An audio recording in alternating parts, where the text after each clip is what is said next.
आदमी दिल्ली को घेर कर बैठे हुए हैं। भारत सरकार ने 22 जनवरी से बातचीत को बंद कर दिया गया है।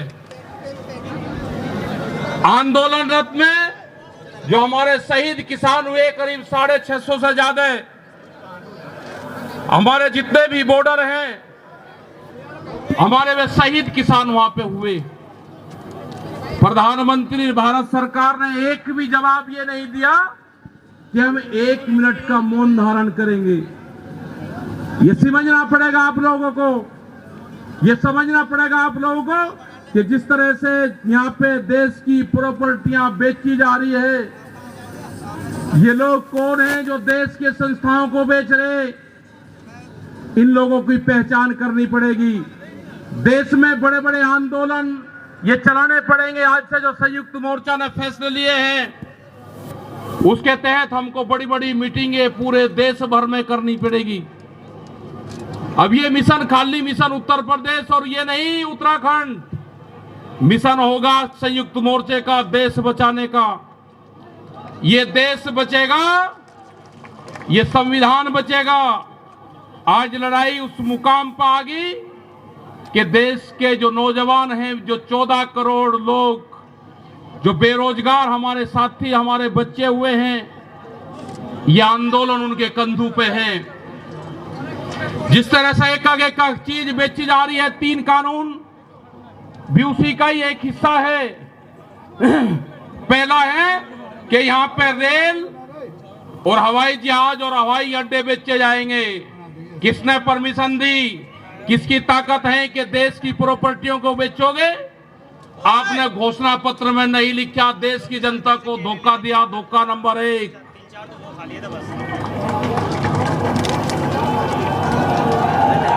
धोखा नंबर 2, धोखा नंबर 2, बिजली बेचेंगे, प्राइवेट करेंगे बिजली को। ये धोखा नंबर 2 कहीं घोषणा पत्र में नहीं लिखा। जब वोट मांगी नहीं कहा कि बिजली भी बेचेंगे।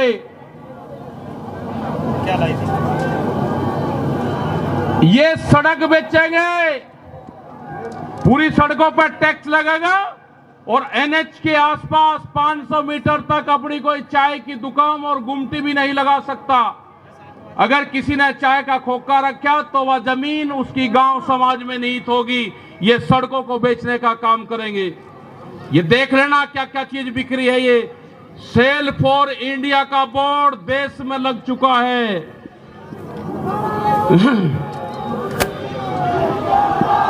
यह है LIC, जो बड़ी कंपनी देश की, बैंक, ये सब बिखरे हैं। इनके खरीदार कोई और नहीं है, खरीदार अडानी और अंबानी हैं। ये बिखरे हैं सब। FCI की जमीन जहां पे हमारा भंडारण होता था, वे पूरी जमीन, पूरे गोदाम अडानी को दे दिए गए हैं। पूरी FCI के जो गोदाम हैं अडानी के कब्जे में हैं। आपके पास में, भारत सरकार के पास में कोई भी गोदाम अब नहीं बचा है। देश के बंदरगाह, पूरा जो समुद्र के तट थे 100 किलोमीटर तक एक कंपनी को बेच दिए। वे बंदरगाह भी बिक गए। ये भी आपको जानकारी होनी चाहिए। वहां पे जो मछली पालन किसान हमारा था, जो नमक का किसान हमारा था, सब खत्म हो गए। बड़े बड़े बंदरगाह वहां पे बिक चुके हैं।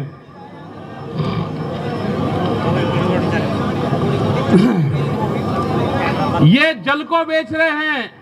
जल का पूर्ण रूप से प्राइवेट कंपनियों को नदियां बेची जा रही है। जो नदियां, जो जल हमारी जीवन रेखा होती थी, उनको बेचने का काम पूरे देश में करा जा रहा है।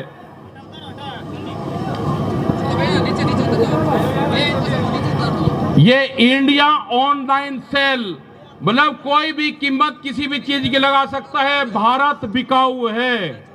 ये भारत सरकार की पॉलिसी है। अब खतरे में कौन कौन है? ONGC, BPCL, इस्पात, शिक्षा, प्राइवेट जो चिकित्सा हो रही है, और देश के संविधान भी खतरे में है। जो बाबा भीमराव अंबेडकर का संविधान था वो भीड़ में बता जा रहा है, हम उसको भी बता रहे हैं कि बाबा भीमराव अंबेडकर का संविधान भी खतरे में है, उसको भी बचाना है। और ये खेती किसानी जिससे ये आंदोलन शुरू हुआ, ये खेती और किसानी भी बिक्री के कगार पे है। हमारी समझ में जब आया, जब देश की खेती बिकने के कगार पाई, जब ही आंदोलन शुरू हुआ। उसके 3 कानून 9 महीने से किसान आंदोलन है वो करने को तैयार नहीं है। आज हालात ये है कि आपका 10 साल पुराना वे आगे के 10 साल पुराना ट्रैक्टर नहीं चलेगा, वो भी इसी में आता है। आपको बैंक में कर्जा आप दुगना ले लो, आपको बैंक दुगना कर्जा दे देगा। आपको बैंक कहेगा कि गोल्डन कार्ड बना दिया, आप कर्जा ले लो, फसलों के भाव नहीं आपको देंगे। हम जिस जमीन पर आए हैं, ये जमीन उत्तर प्रदेश की जमीन, और जहां पे मुजफ्फरनगर का जो क्षेत्र है ये गन्ने की बेल्ट है पूरी।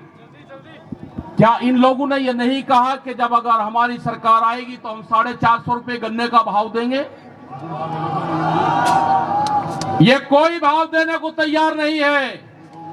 यहां पे सरकारें पहले भी आई जिन्होंने 80 रुपया रेट बढ़ाया, दूसरे वाली सरकार आई 50 रुपए रेट बढ़ाया। क्या योगी सरकार उन दोनों से कमजोर है? 1 रुपया रेट नहीं बढ़ाया। हमारा 12,000 करोड़ रुपया से ज्यादा आज शुगर फैक्ट्रियों पे सरकार पे बकाया है। अगर हम मांगते हैं तो कहते हैं जी ये राजनीति कर रहे हैं। अगर ये मुद्दे उठाने राजनीति है तो ये मुद्दे यहाँ के लोग उठाते रहेंगे। हमें बहुत तरह के एलिगेशन लगाए गए।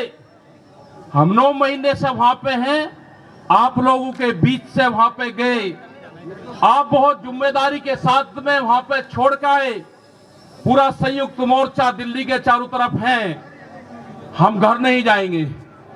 मुजफ्फरनगर में भी आए तो सिर्फ संयुक्त मोर्चे की मीटिंग में इस मैदान में आए। इस मैदान से बाहर मुजफ्फरनगर की जमीन पे पैर नहीं रखेंगे भैया। यहाँ पे मुजफ्फरनगर की जमीन पे हम पैर नहीं रखेंगे। हम गाड़ी से यहां से वापसी जाएंगे। जब ये आंदोलन फतेह होगा, इस किसान और देश के जवान की जीत होगी, जब ही हम यहाँ पाएंगे। अत्याचार बहुत है। यहाँ पे पुलिस फोर्स के लोग भी होंगे। यहाँ पे पुलिस फोर्स के लोग हैं, उनकी सैलरी 25 और 30 हजार रुपए है। ड्यूटी वे 24 घंटे देंगे। मास्टर जो प्राइमरी का टीचर है उससे आधी सैलरी उनकी होगी। वे आवाज नहीं उठा सकते, उनकी आवाज को दबाया जाता है। उनका जो क्वार्टर है वो 500-600 फीट में है। उनके क्वार्टर बड़े बड़े, उनकी सैलरी भी टीचर के बराबर उनकी सैलरी हो। वे ड्यूटी देते हैं 24 घंटे। जितने भी सरकारी कर्मचारी हैं उनकी पेंशन खत्म करोगे। एमपी एमएलए की पेंशन लोगे 2-2, 3-3। कर्मचारियों की पेंशन खत्म करोगे। आप देश में प्राइवेटाइजेशन करोगे तो रोजगार खत्म होंगे। हमारी समझ में एक बात नहीं आई, जो बड़ी बड़ी कंपनी 67,000 और 1 लाख करोड़ रुपया सरकार का लेकर भाग जाती है, उन्हीं को ही फिर बड़ी बड़े संस्थाएं बेच रहे हैं। वो पैसा कहां जा रहा है? अगर पूरे हमारे संस्थाओं के रेलवे बिक्री है, रेल के 4.5 लाख कर्मचारी बेरोजगार होंगे। मैंने जो सफाई कर्मचारी है उनसे बातचीत करी, रेलवे के या किसी भी नगर पालिका के हो, 5 और 6 हजार रुपए में वे सफाई कर्मचारी वाल्मीकि समाज के लोग नौकरी करेंगे। यहाँ पे अगर ठेका पड़ता होगी तो रोजगार जाएंगे। अगर प्राइवेट कंपनी के हाथ में ये कंपनी आ जाएगी, जिस तरह से रेलवे गई, 4.5 लाख कर्मचारी बेरोजगार होंगे। जो रेहड़ी पटरी के लोग अपना रोजगार चलाते थे, वे 4.5 करोड़ लोग हैं, वे बेरोजगार होंगे।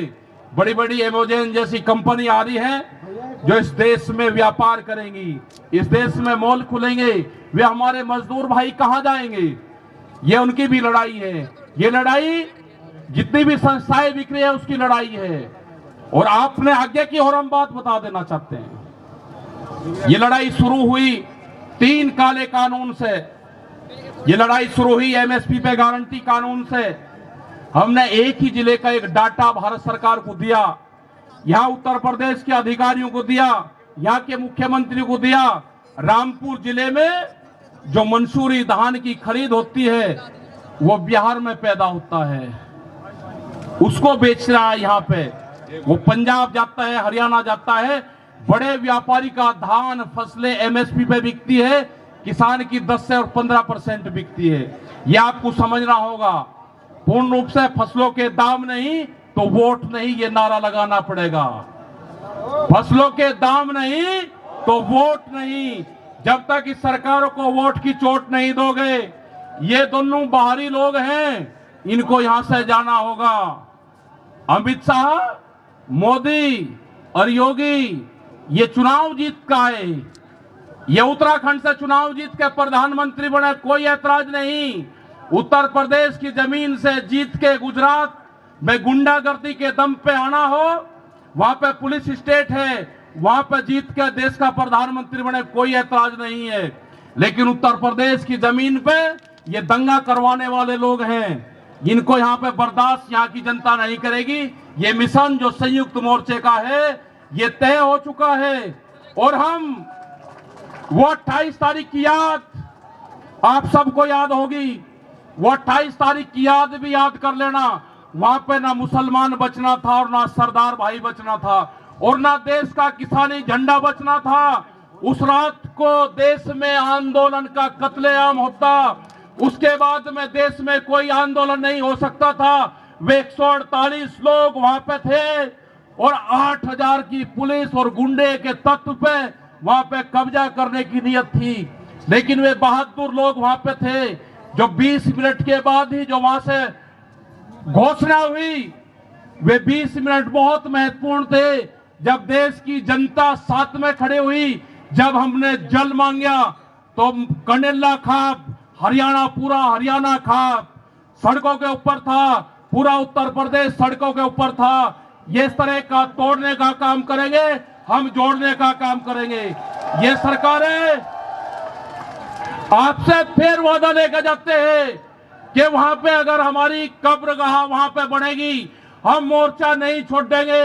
अगर हमको शहीद होना पड़ेगा तो हम मोर्चे पर होएंगे, या तो जीत का आएंगे, बगैर जीतते नहीं आएंगे वापसी।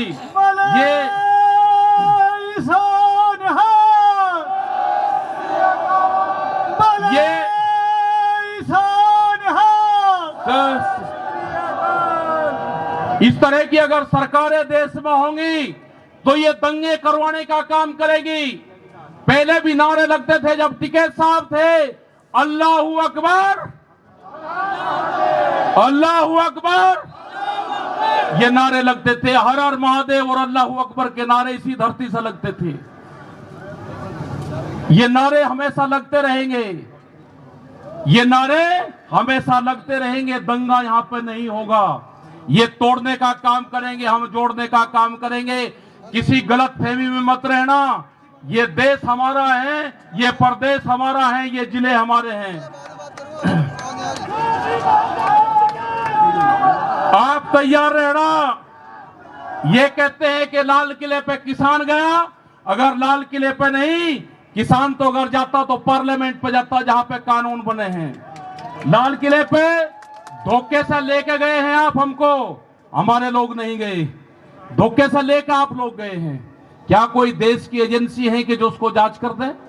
क्योंकि कोई एजेंसी बोलने को तैयार नहीं है। पूरे देश पे इनका कब्जा हो चुका है, पूरी एजेंसियों पे। देश में कैमरा और कलम पे बंदूक का पहरा है। कैमरा और कलम पे किसी प्रेस की हिम्मत नहीं कि वो किसान के पक्ष में दिखा दे। निगेटिव दिखाते हैं बहुत प्रेस के लोग। तो इन सब लोगों का आपको ध्यान रखना है। ये आंदोलन जारी रहेगा। वो 28 तारीख की जो काली रात है उसको आप याद करते रहना। हम वहां से हटेंगे नहीं, किसी भी कीमत पे वहां से जाएंगे नहीं। देश के नौजवानों का रोजगार का सवाल है। 450 रुपया क्विंटल गन्ने का इन्होंने भाव की बात करी थी, वो चाहिए हमको। हमको फसलों पे एमएसपी की गारंटी चाहिए। प्रधानमंत्री ने कहा कि 2022 में फसलों के रेट दुगने होंगे, आमदनी दुगनी होगी। 3 महीने की बात रहेगी है, 1 जनवरी से बिकने वाली फसलें दुगने रेट पे बेचेंगे। ये प्रचार हम करेंगे, हम जाएंगे देश की जनता के बीच में, पूरे देश में संयुक्त मोर्चा आंदोलन करेगा। और हमने बार बार कहा कि हमारे पंच भी यही है और हमारा मंच भी वही है। आपने बात सुनी, ये 20 लाख से ज्यादा लोग मुजफ्फरनगर की जमीन पाए, इन सब का बहुत बहुत धन्यवाद, सभी वॉलंटियरों का धन्यवाद। अभी हमारे कुछ लीडर रह रहे हैं, आप उनकी बात सुनोगे। धन्यवाद। जय हिंद, जय भारत। वाहेगुरु जी का खालसा, वाहेगुरु जी की फतेह।